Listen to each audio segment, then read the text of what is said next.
du Fonds mondial, que j'ai été à Nairobi.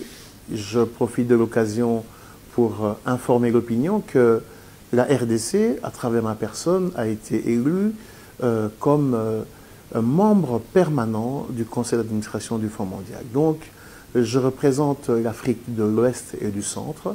C'est en cette qualité que j'ai assisté à une réunion, on peut dire préparatoire, à Nairobi, à la grande réunion qui se tiendra d'ici quelques semaines à Addis Abeba. L'intérêt de la réunion, parce que vous devez savoir que le Fonds mondial est l'organisation internationale qui appuie énormément la lutte contre diverses maladies, dont le paludisme, la tuberculose et le VIH-Sida.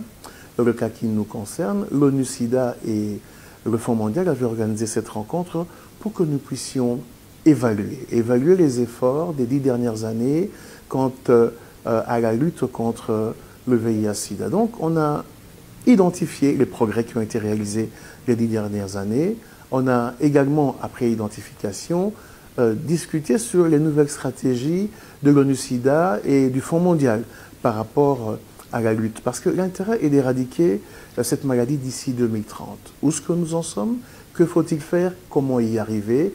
Et après, nous sommes passés à la phase d'intégrer finalement une compréhension commune. Est-ce que tous les États membres qui bénéficiaient des dons du Fonds mondial à travers ONU-SIDA ont intégré de la même manière cette nouvelle stratégie?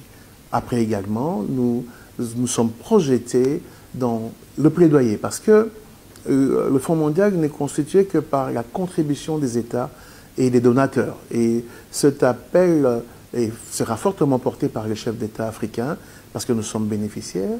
Et pour y arriver, il faut que le plaidoyer soit concerté pour que les mêmes mots soient utilisés par les différents leaders pour sensibiliser les États membres à donner plus de moyens afin que les objectifs de la lutte pour éradiquer cette maladie soient atteints d'ici 2030.